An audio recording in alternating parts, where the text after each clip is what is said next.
First, I think we do need to define it a little bit. The people that are today arguing for globalism were very similar to the people that wanted us to go to Vietnam. Walt Rostow and his brother were advocates for going into Southeast Asia with the goal of building a new nation on the foundations of South Vietnam. We've been going through this process off and on much longer than people realize. And what they were always interested in doing, and particularly today's group, is erasing national identities. They're convinced that the way to future utopia is to create a place where no one knows what or who they are, except, of course, the globalists at the top who know that they're in control and ruling the world. So that means you have to destroy national identities, destroy borders, effectively subvert populations from within by convincing the majority population in any country that there's something wrong with them, that they can only improve by abandoning control of their borders and inviting millions of people into their country who are radically different from them, to dilute their identity, change their identity, and ultimately erase any semblance of identity. I think that's a very important concept that most people in Europe don't understand. I don't think we in the United States get it. But if you look at the policies that we've been pursuing, it makes excellent sense, because the policies that we are pursuing are suicidal.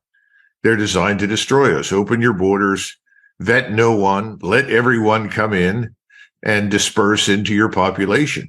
Then you create internal divisions and fights and wars and conflicts within conflicts, and you have chaos. Chaos then allows those with vast quantities of money like Soros, who are at the top of the pyramid, to exert absolute control, tell you how to live, what to believe, and so forth. And of course, a Trojan horse in the midst of all of this is atheism and nihilism and socialism. And we all know how socialism works. Anybody who lived in the so-called Eastern Bloc understands it. The state controls everything, which means a small minority governs, and everyone else is effectively reduced to some form of slavery. That's nothing that anybody with a brain wants, but that's where we are. And we have these people in Washington and London and Paris and Berlin, and they're driving this war. Now, why go to war with the Russians? Well, because the Russians sobered up, they abandoned communism. If Russia were a Soviet state, I'm sure that all of the globalists would be applauding, since they see that as yet another path to the utopia that they want to build. There used to be this thing we called the Soviet man. The Soviet man was this fictitious human being that would emerge over decades to replace all the various constituent peoples of the Soviet Union, and for that matter, Eastern Europe. And the joke, of course, in Moscow when the Soviet Union collapsed was, well, what happened to the Soviet man? Everybody looked around and, gosh, you know what they found? Ukrainians, Russians, Latvians, Lithuanians, Estonians, Uzbeks, Kazakhs, Tartars, Turks, and so forth. So it's a tragic event, but right now, Russia is seen as a nationalist state with a strong cultural identity founded on Orthodox Christianity. Well, these things are all anathema to everybody in the globalist community. And to boot, they're sitting on top of some of the world's richest mineral resources, an abundance of agricultural development, foodstuffs. They stretch from one ocean to another. So if you can get into Russia, if you can subvert the government, you can destroy the government and replace it with one of your own choosing, which is effectively what we did in Ukraine. Well, then you have access to all of these resources. And I think the Russians understand this, and it's why they finally decided that this is indeed an existential fight that they have to win.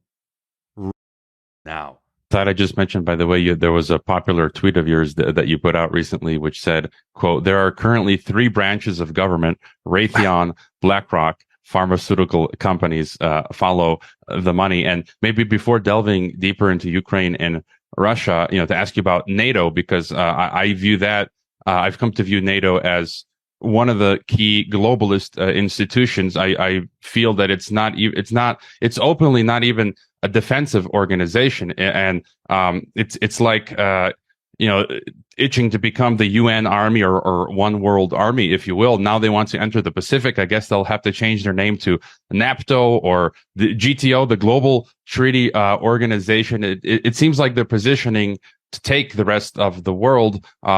So what are your thoughts on NATO today? Well, NATO was founded for one purpose, and when that purpose no longer existed, which was to defend the West against a potential Soviet attack, and the Soviet system collapsed along with the satellites that were part of it, people looked around and said, well, we no longer need NATO. In fact, I was one of them, and several of my colleagues said, well, this means we can go home. Fancy that. What an interesting notion. Americans will go home. And then we were told, oh, no, this is premature. NATO is such a successful alliance. It has a new purpose. And we all asked what that was. And the purpose was supposedly to prevent the outbreak of another war in Europe. Well, we thought that's reasonable, sounds plausible, and we went along with it. And then we discovered that had nothing to do with the new NATO. The new NATO was being militarized and instrumentalized to work as an appendage of globalist foreign policy run out of Washington and London. And that meant war on the Serbs in the Balkans. It was not a question of, are we intervening to bring peace? Are we looking for solutions that will work long term? No, the original intention was to go in and say everyone is going to be homogenized inside some amorphous state structure, which at the time, as you know, nobody wanted. It was called Yugoslavia. It was called the Soviet Union. Another one was Czechoslovakia. Everybody was anxious to get out from under these things so that they would have some degree of independence. Smaller republics responsive to the populations, and the populations wanted to be ruled by people like themselves, not foreigners. We reversed all of that, and we set about in the Balkans to create a new status quo, which hasn't held up very well because the underlying problems were never addressed.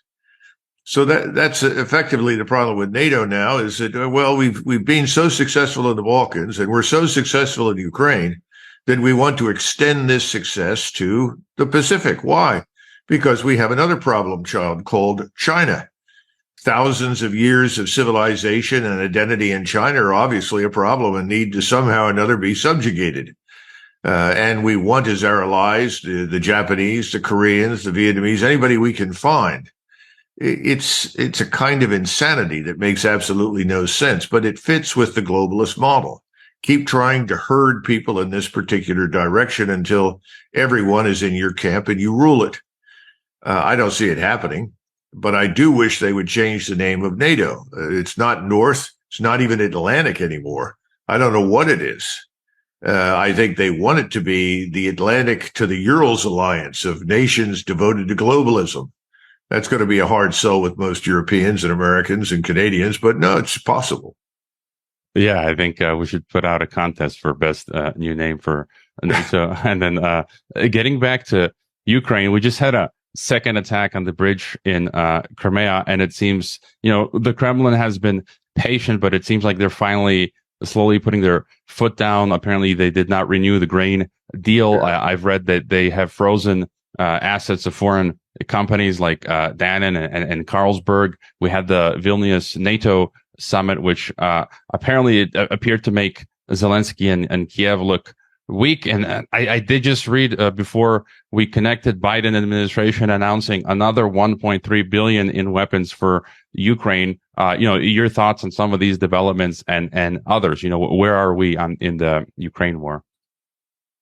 Well, it seems as though when you're on the brink of collapse and failure is standing in your face, the right course of action is to double down on the failed strategy that you've been pursuing. That seems to be the American way of doing business. The idea that you would step back and reassess, your position is simply foreign to people. This is one of my favorite stories is Hitler, who lands in Finland, and he had a conversation with Mannerheim, who was effectively the leading figure in Finland and the military commander. And in this conversation, which was recorded without the knowledge of its participants at the time, there were very frank discussions.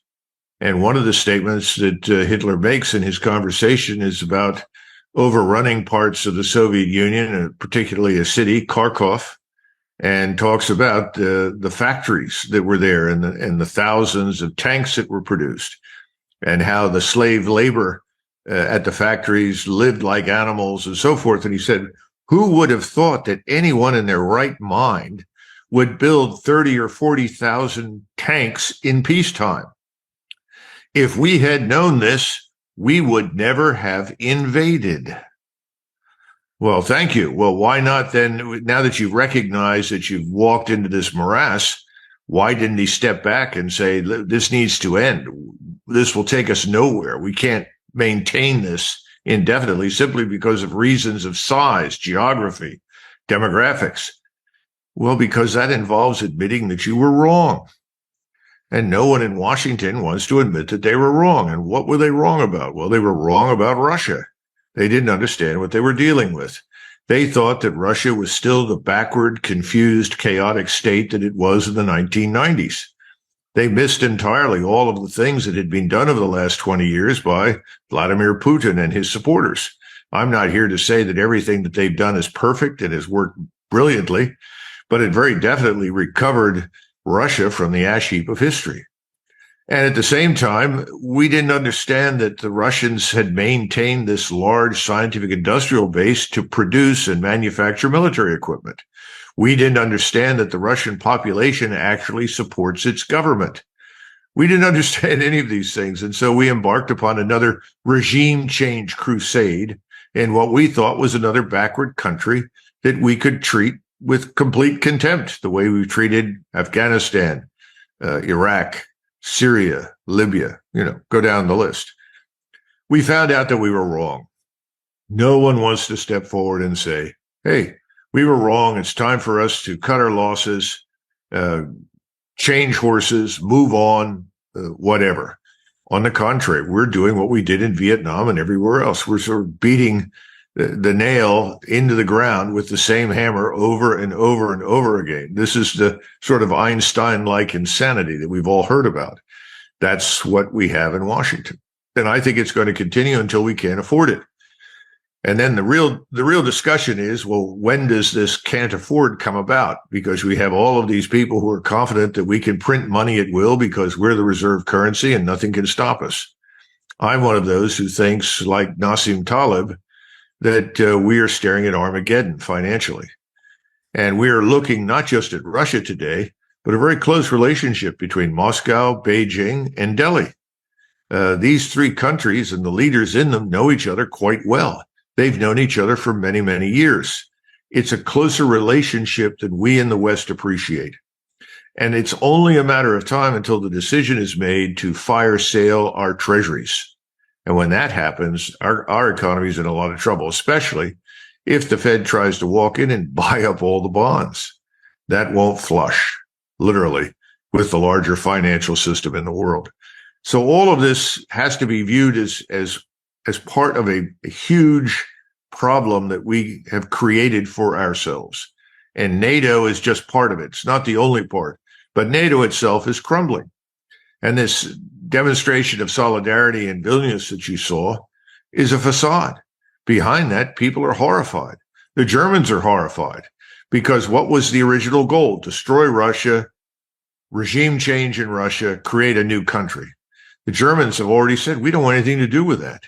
They're smart enough to understand, as any European does, that when you destroy these nations, you have chaos. Chaos that results in wars, famine, conflict. Nobody wants it, but we're continuing to push it.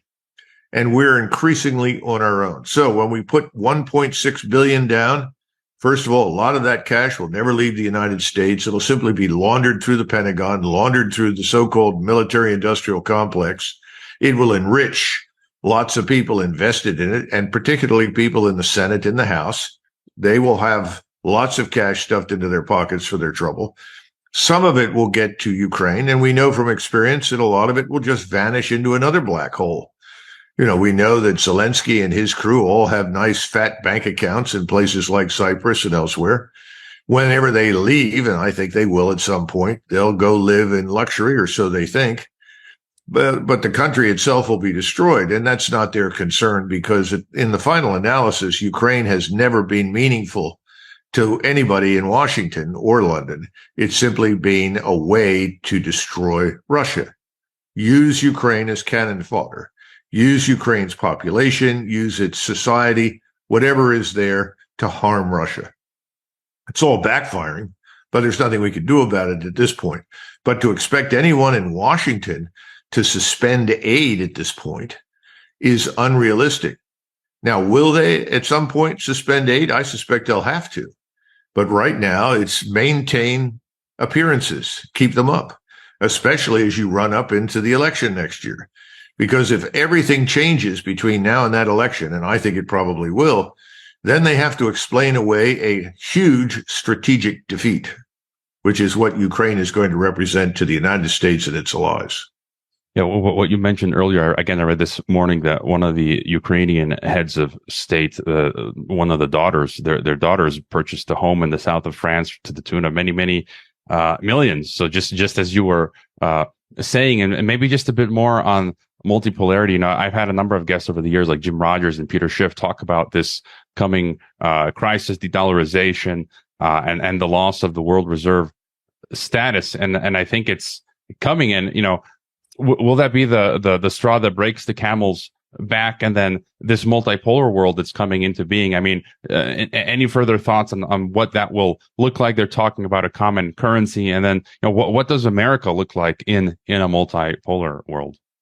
I would go back to something called The Anarchical Society. It was a book written by Hedley Bull back in the late 60s, early 70s, somewhere in that time frame.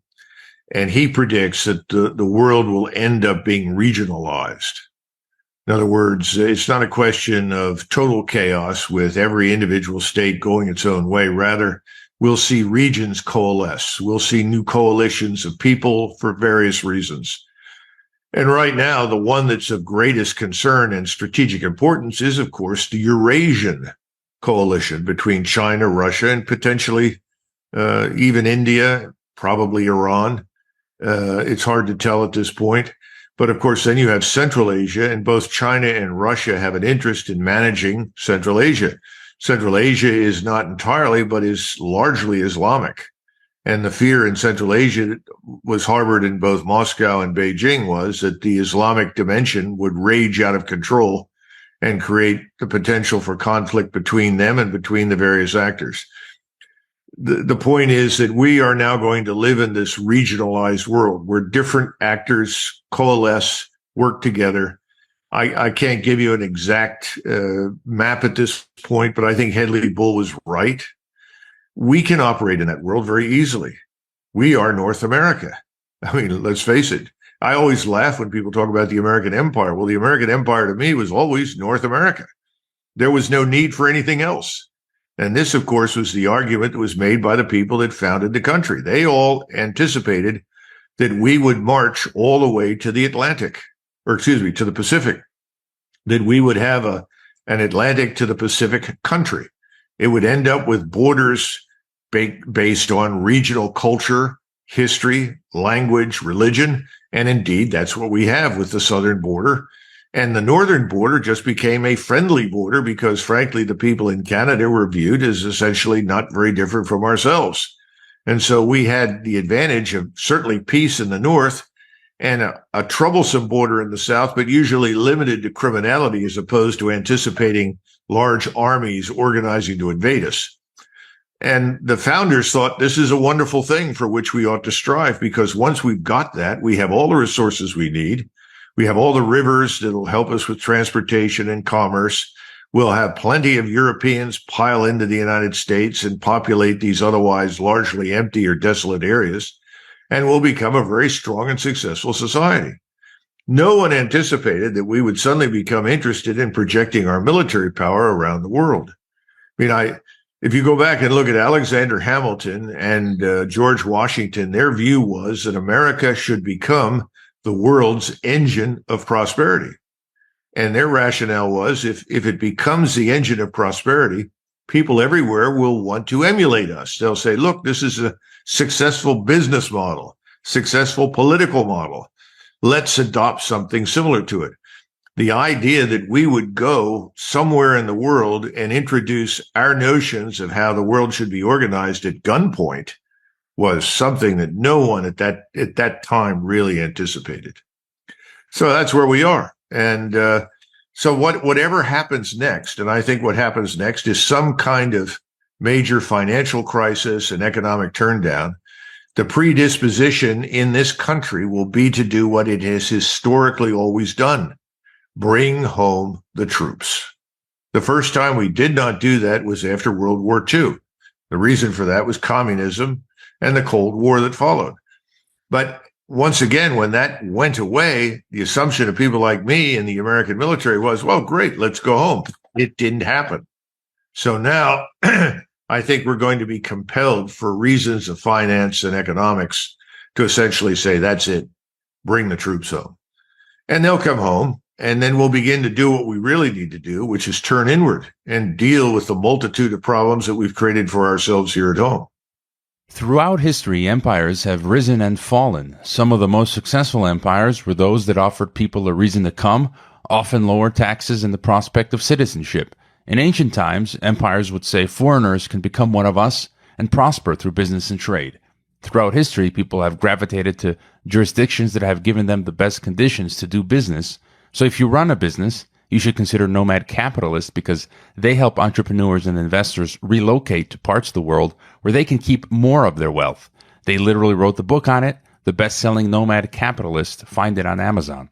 If you're an entrepreneur or investor and believe you're paying too much in tax, or if you'd like to get a second passport or a third passport like I have, to expand your options and not have to be reliant on one government, there are legal ways to do this. Nomad Capitalist has been assisting over 1,000 clients for the last 10 years. You can check out their 2,000 plus educational YouTube videos and nearly 2,000 blogs. Just go to nomadcapitalist.com, learn how they can help you legally reduce your tax bill, expand your options globally, and navigate the algorithm ghetto. I sure hope so. And, there's a question that I ask a number of my guests. We talked about globalism, Putin, Russia, the conservative Russia. I'm a conservative, I'm anti-globalist, but there are just a few contradictions which I don't understand, or incongruencies, where, you've mentioned previously, we've seen Russia speak against much of the insanity of the West. It's globalism, this whole transgenderism, insanity, and so forth. But there have been some instances where it seemed Russia did play ball with aspects of globalism, whether it was these playing along with this COVID technocracy regime and things like this. Do you have any thoughts on that? How to make sense of that? Well, I think Vladimir Putin, of all the Russian leaders, is probably the one who has both a certain amount of affection for and understanding of the West. Remember, he lived for quite a while in Germany, and he's been able to travel. People condemn him routinely. Oh, he's a KGB thug monster and so forth. The truth is that during the Soviet years, the people that understood the most about the world beyond the borders of the Soviet Union were KGB agents, because they were the ones who could leave and move freely. And they did not come back ideologically hardened opponents of the West. In most cases, they came back and said, well, we've got to make changes here. We've got to adapt. And you know the story behind Gorbachev. All of that came to a head. This is not the first time in Russian history. The Russians went through this with the Decembrists after the Napoleonic Wars. The point is, I think Putin was always trying to find a good rapport with the West. He was trying to make Russia a strategic partner for the West in both economic as well as political terms, and for that matter, even militarily. I can tell you, when I was on active duty in 2001, that the intelligence and material support the Russians provided to us in Afghanistan was invaluable. We could not have gone in and had any success dealing with terrorism in that country without the support and the assistance of the Russians. It's why so many of us were really surprised when we suddenly turned around and struck at the Russians, because the Russians were helpful. Look, when Donald Trump was president, whenever we went forward with these pointless missile strikes in places like Syria or Iraq, The Russians always accommodated us, not because they were afraid of us. They knew it was pointless. They knew it was stupid. They said, well, let's let the Americans do this, then we'll get back to normality. And that's effectively what happened when Trump was in office. But the problem is that today we've gone too far. We pushed the Russians too hard. We demanded that they effectively humiliate themselves in front of us. In other words, surrender any control or interest in the countries that border them. Submit to this NATO-style hegemony, which is financial, economic, political, and military. It's not just one, it's all of it. The Russians have said no. And I think this is going to go on for a while longer until the economic strength in the United States wanes. And let's face it, we're not in good shape. The underlying fundamentals are poor. If you've had Jim Rogers and others on, then you know what I'm talking about. I don't need to repeat any of that. The reason I go to Nassim Taleb is because this is the man that invented the black swan. And what he says, and I agree with him completely, when somebody says, well, all right, Nassim Taleb, tell us when this Armageddon is going to happen. He looks at it, he says, well, I can't predict that. He said, it's coming and it's near. It's not far. It's in front of you. Look for it. People don't like that. They want you to give them a time and a date. It reminds me of Secretary of the Treasury Mellon in 1929, in June of 29. Let's see, that's 4 months before the crash. He gave a speech because people were a little nervous about what they thought then were some strange happenings in the market. And he gave a speech, it's very famous, and he said, we live in an era of unbroken prosperity. I know because my great-grandfather lost $4 million in the crash. And at the time, he said, well, I listened to Secretary Mellon. This is my maternal great-grandfather. I thought he was an honest man. I never met my great-grandfather, but if I ever do in the next life, I'll immediately go to him and said, what on earth possessed you to believe that nonsense? But I think we're in the same position now. We have lots of people saying, oh, you don't understand modern economics. Everything will be fine until it isn't. And that's where we're headed. And it is, I think, as Nassim Taleb points out, near rather than far away. And again, when that happens, no one in the United States, no one will give a damn what happens beyond the borders of the United States. Because you and I both know, truthfully, does an American, the average American, care what happens in eastern Ukraine? I don't think so. If they could even find it on the map. If you asked an American right now about the Yucatan Peninsula and troubles down there, most of them would say, huh? What? What are you talking about? America is exactly what a Spanish general staff officer told me in 1998. And when I was the director of the Joint Operations Center at SHAPE headquarters, Supreme Headquarters Allied Powers Europe, he said, Colonel Macgregor, the United States is not a nation. It's not a country. It's a planet. And everybody lives on that planet. And what happens elsewhere anybody is really not interested to much of anybody. There's a lot of truth in that statement. But that gets us into trouble, as you know. Yeah, and sort of to bring things back home, that reminded me, I think there was a Mexican president in the 70s. I think it was Echeverria, who it turns out recently was the fourth Mexican president that was a CIA agent, but he came out and said the Mexican peso was not going to devalue, and then the next day it devalues. And so we talked about the economic situation, but I heard you recently on Patrick Bet-David's Valuetainment podcast, which is fantastic, and that was a great interview. You talked about there may not be 2024 elections, and setting the economics aside, there's talk of a second civil war. I've had people like James Wesley Rawls of Survival Blog on, and today it was just reported that Trump posted that he received a target letter from the DOJ saying they're going to arrest and indict him for J6. And so, any further thoughts on the scenario at home? Because it seems like the globalists also want to try and balkanize. That's what they do. They balkanize the Balkans, Yugoslavia, Iraq, you name it. And so any other thoughts on the road ahead in the United States? Well, my point in saying what I did was that I think there are lots of discontented people, and there are many unknowns associated with this election cycle. It's a very strange environment right now. Most Americans, and I'm saying what I think is true.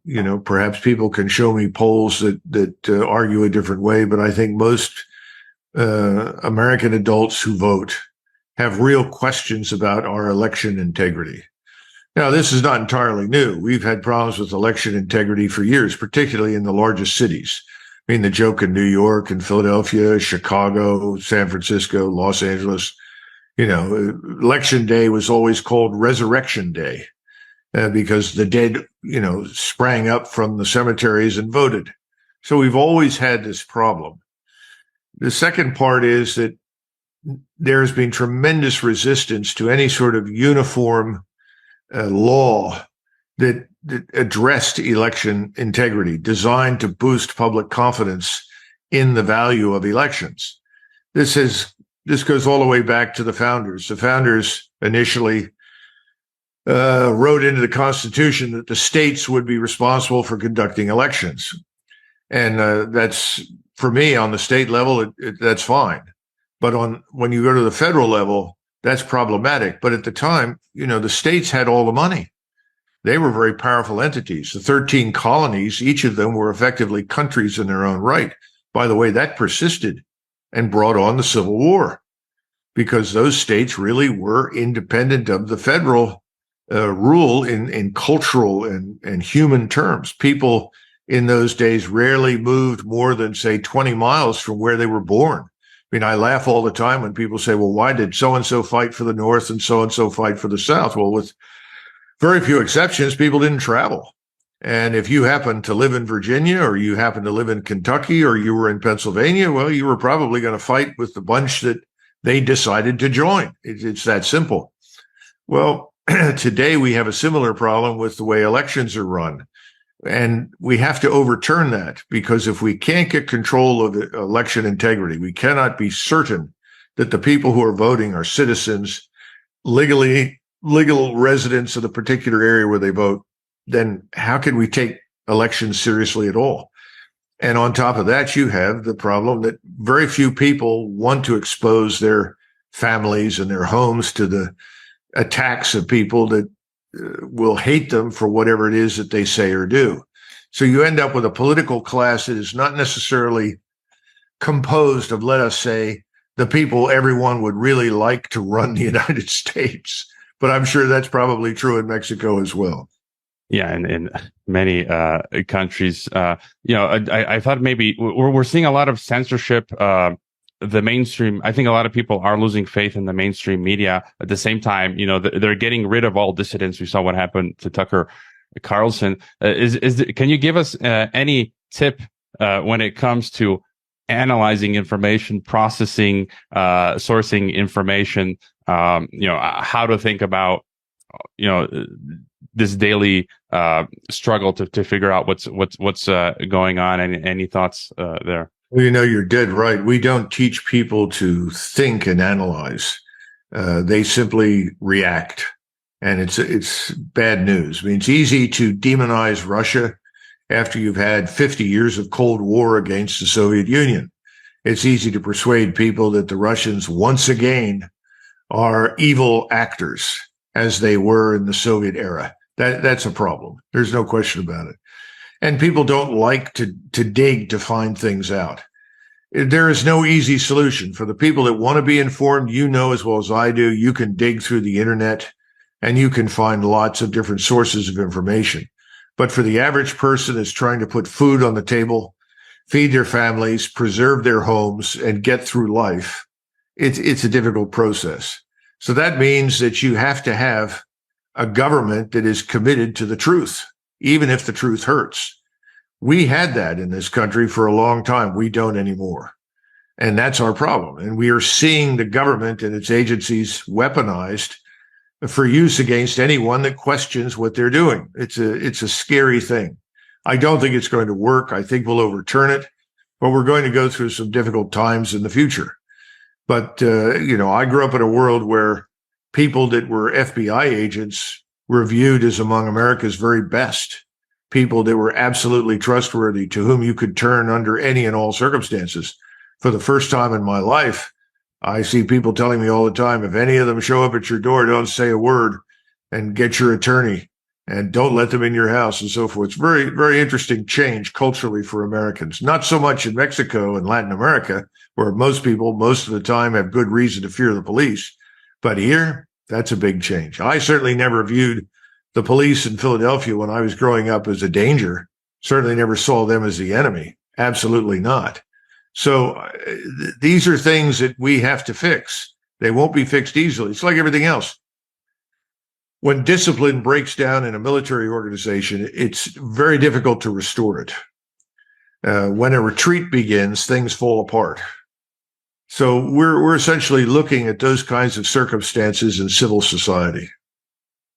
Yeah, it's going to, some call it the fourth turning. It's going to be interesting nonetheless. And, if you have any other thought on how to fight globalist tyranny, preserve the peace and our sanity, or any final thought for us? Oh, gosh. I think keep an open mind. Read everything that you can find to inform yourself. Don't depend on the mainstream media anywhere to keep you informed. And that's your best bet. The other thing is to try and get together with like-minded people who are interested in the truth and exchange views. For the moment, that's the best we can do. But eventually, certainly in the United States, people who oppose this globalism and oppose what's being done with our government are going to have to organize themselves, or they'll be crushed, steamrollered by this government that they don't understand.